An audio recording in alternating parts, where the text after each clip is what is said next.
Madame, Monsieur, bonjour, bienvenue à toutes et à tous à cette autre revue de la presse internationale de ce jeudi 15 novembre de l'an de grâce 2012. Commençons cette revue de la presse par cette information qui bat la une du quotidien Le Monde, un choc de rigueur à 60 milliards d'euros. C'est le titre choisi par le journal français Le Monde pour parler des choix du président français pour relancer la réforme de l'État. Dans l'adresse aux Français qui a précédé sa première conférence de presse, François Hollande a pris soin de différencier son projet de celui de la précédente majorité, nous apprend le quotidien Le Monde ce jeudi. Ce que je propose aujourd'hui avec le gouvernement, c'est une restructuration des taux de TVA. Déclaration du président français François Hollande au journal Le Monde d'expliquer dans le vocabulaire du chef de l'État, le projet ne consiste pas à augmenter la TVA comme l'avait fait le précédent gouvernement. C'est le plus complexe puisqu'il s'agit d'une restructuration des taux.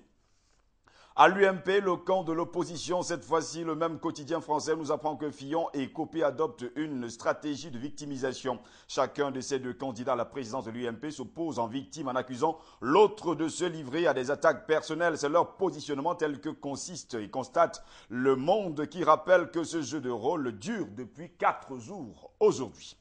Et juste une petite information en petite une du journal. Aujourd'hui en France, 52% des Français n'ont pas vraiment été convaincus par la prestation de François Hollande lors de sa première conférence de presse après ses 6 premiers mois à la tête de la France.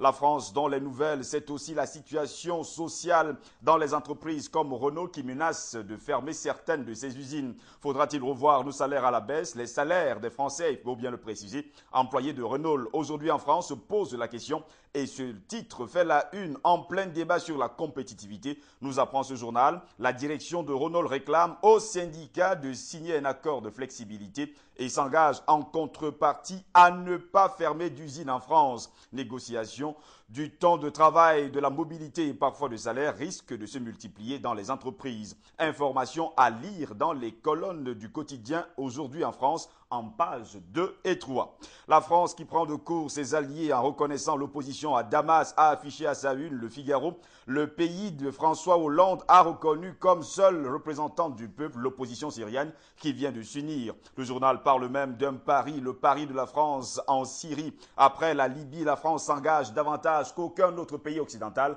dans le soutien aux rebelles en Syrie. François Hollande témoigne ainsi, déclare le journal, d'une certaine continuité diplomatique en faisant prendre à la France un pari, celui de reconnaître avant les autres la nouvelle direction de l'opposition au régime de Bachar al-Assad à laquelle il est même envisagé de fournir les armes.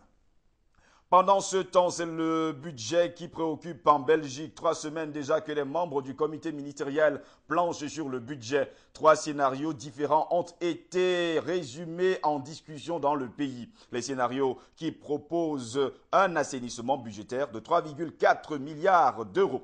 La Belgique qui ne se porte pas toujours bien, surtout quand on parle de son rail. Une grève est annoncée.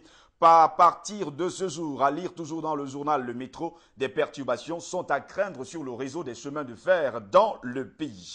Et on va en finir par le fait divers qui nous vient de la Suisse. Et dans le journal Le Matin, un député offre sa copine sur le web. Il faut le dire, il s'appelle tout simplement l'élu, c'est Olivier Sauty qui fait jaser ses collègues du Grand Conseil genevois depuis qu'ils ont découvert qu'il fait la promotion des services sexuels de sa compagne. Voilà, madame, monsieur, pour la revue de la presse internationale. Rendez-vous est pris pour demain vendredi pour une nouvelle édition. Bonne journée à toutes et à tous et surtout, bonne lecture. Au revoir.